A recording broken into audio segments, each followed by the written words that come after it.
Welcome back to our channel knowledge and facts. तो आज मैं आपके लेके आया हूँ कुछ करंट अफेयर्स के जो है मई 2022 के। तो इसमें बहुत सारे ऐसे इंपॉर्टेंट टॉपिक्स हैं जो आपके एग्जाम्स में भी आ सकते हैं। वीडियो को पूरा देखना जिससे आप कोई भी टॉपिक मिस ना कर पाएँ। तो इस वीडियो में 10 टॉपिक दिए हैं मैंने जो है एग्रीकल्चर इंपोर्ट इंडो पाक बुक जो आई है उसका, हरियाणा गवर्नमेंट की जो पॉलिसी निकली है ई अधिगाम का, Delhi startup policy, Adani company से रिलेटेड है, हिंदुस्तान पेट्रोलियम से रिलेटेड है, इंडियन नेवी से रिलेटेड है और रशिया से रिलेटेड है।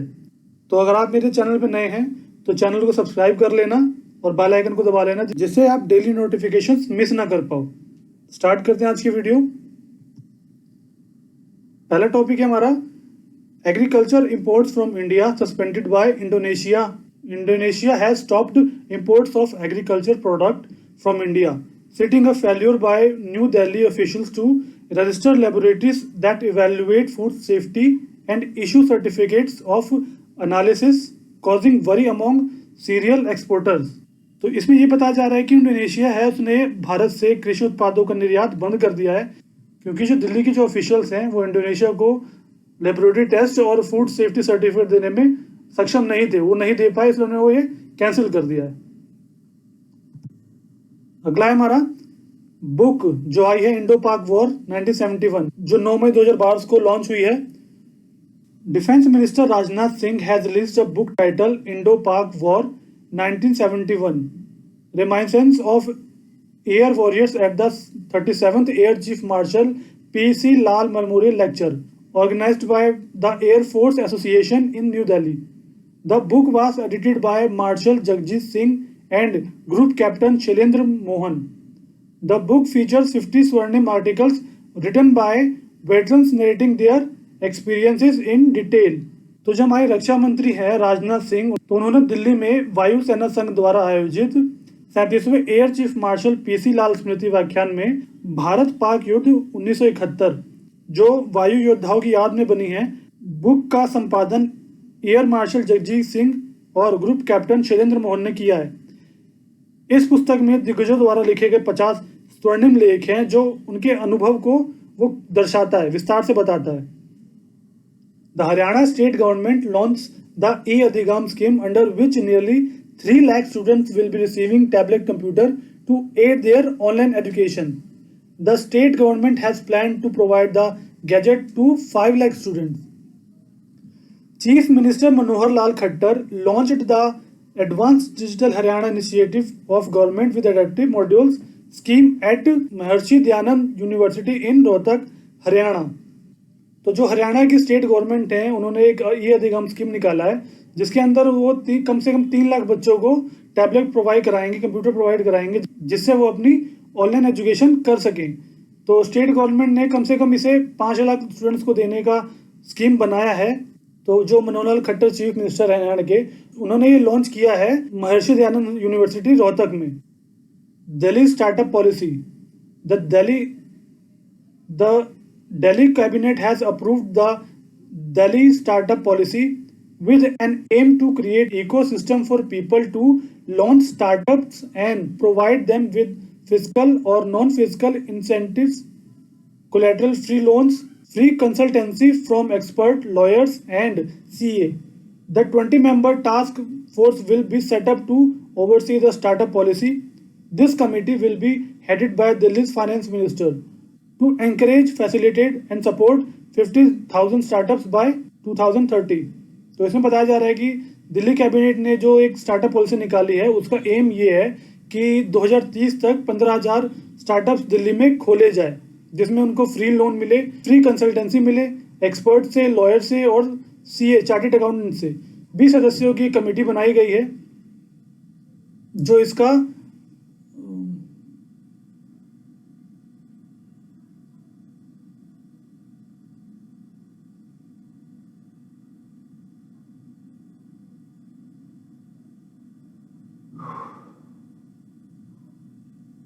तो इस नीति की निगरानी करने के लिए 20 सदस्यों का गठन किया गया है। इस कमेटी की अध्यक्षता दिल्ली के फाइनेंस मिनिस्टर करेंगे। नेक्स्ट है हमारा Adani company beats HUL। Adani company की जो अडानी कंपनी है विल्मार लिमिटेड उसने HUL यानी हिंदुस्तान यूनिलीवर लिमिटेड को बीट किया है 2022 में। Adani Wilmar limited became the largest fast moving consumer goods company in India, beating Hindustan Unilever limited after the announcement of its quarter 4 result for the financial year 2022। AWL यानी Adani Wilmar limited has reported total operating revenue of 45,214 crore in financial year 2020-22, whereas HUL reported a revenue of 51,468 crore in 2022।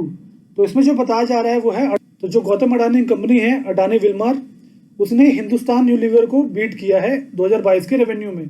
जहां इस साल की Wilmer की revenue है वो है 54,214 करोड़, वहीं हिंदुस्तान यूनिलीवर का रेवेन्यू है 2022 का 51,468 करोड़।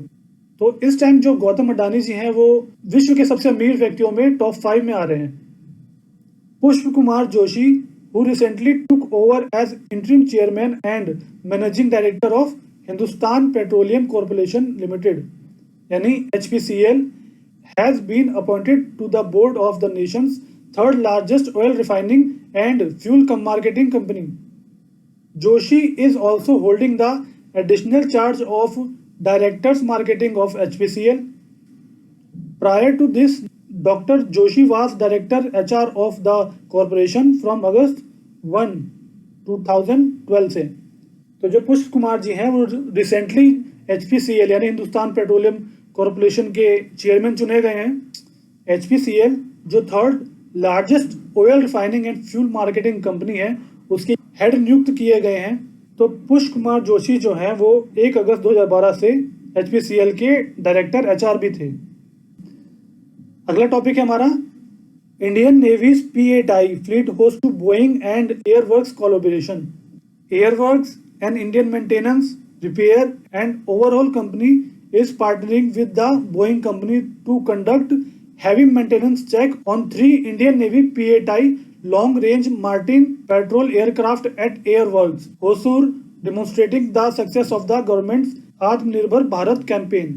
तो इसमें बताया जा रहा है कि एयरवर्क्स एक भारतीय रखरखाव, मरम्मत और ओवरहॉल कंपनी यानी MRO, होसूर के एयरवर्क्स में 3 भारतीय नौसेना यानी नौसेना P8I लंबी दूरी के समुद्री गश्ती विमानों पर भारी रखरखाव जांच के लिए बोइंग कंपनी के साथ साझेदारी कर रही है, जो आत्मनिर्भर भारत के सक्सेस का प्रदर्शन करती है। नेक्स्ट टॉपिक है हमारा Priyanka Mohite becomes first Indian women to climb 5 peaks above 8,000 metres.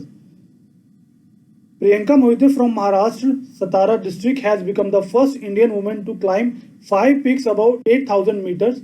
Priyanka achieved the milestone after climbing Mountain Kanchenjunga. The 13-year-old climbed the third highest peak on the earth on May 5 at around 4:42 p.m. Priyanka works for a pharmaceutical research company in Bengaluru. तो इसमें बताया जा रहा है कि जो प्रियंका मोहिते नाम की जो महिला हैं जो महाराष्ट्र के सतारा डिस्ट्रिक्ट में रहती हैं, उन्होंने 8,000 मीटर की चढ़ाई की है, जो उन्होंने पूरा किया है कंचनजंगा की पहाड़ी पे चढ़ के। इनकी उम्र 30 साल है। इन्होंने ये कारनामा किया है 5 मई को 4:42 के आसपास। प्रियंका है वो एक फार्मास्यूटिकल रिसर्च कंपनी में काम करती हैं जो बेंगलुरु में। नेक्स्ट टॉपिक आता है हमारा Indian Bank launched digital broking solution e-broking. Indian Bank, a public sector bank, has introduced its digital broking solution e-broking as a strategic move towards comprehensive digitalization of its customer products. E-broking, an instant and paperless demat and trading account opening service, is now available through the bank's mobile banking app Indo Aces. The product was introduced in collaboration with Wisdom, the bank's financial technology partner. तो इसमें बताया जा रहा है कि Indian bank ने अपने ग्राहकों के व्यापक डिजिटलीकरण की दिशा में एक रणनीतिक कदम के रूप में अपना डिजिटल ब्रोकिंग समाधान यानी ई ब्रोकिंग पेश किया है। ई ब्रोकिंग एक कागज रहित डीमेट और ट्रेडिंग खाता खोलने की सेवा है। अब बैंक के मोबाइल बैंकिंग ऐप इंडोसिस के माध्यम से ये उपलब्ध है। Russia victory day 2022। Russian President Vladimir Putin commemorated the Soviet Union's World War II victory over Nazi Germany with the magnificent military display and a speech from Moscow's Red Square. In a speech that blamed the West for the crisis but featured no new escalations, Russian President Vladimir Putin tied his war in Ukraine to that historic fight. तो इसमें बताया जा रहा है कि जो Russia के राष्ट्रपति हैं व्लादिमीर पुतिन, मॉस्को के रेड स्क्वायर से एक भाषण के साथ नाजी जर्मनी पर सोवियत संघ की द्वितीय विश्व युद्ध की जीत का जश्न मनाया। भाषण में उन्होंने संकट के लिए पश्चिमी देशों को दोषी ठहराया। राष्ट्रपति व्लादिमीर पुतिन ने यूक्रेन में अपने युद्ध को उस ऐतिहासिक लड़ाई से भी जोड़ दिया। आज की वीडियो को यहीं एंड करते हैं। होपफुली आपको वीडियो नॉलेजेबल लगी होगी। अगर आपने वीडियो को लाइक नहीं किया तो वीडियो को लाइक शेयर ज़रूर कर लें, कमेंट ज़रूर करें और चैनल सब्सक्राइब कर लें। बेल आइकन को प्रेस करना ना भूलें, जिससे आपको नोटिफिकेशन डे बाय डे मिलती रहेगी। मिलता हूँ आपसे मैं नेक्स्ट वीडियो में।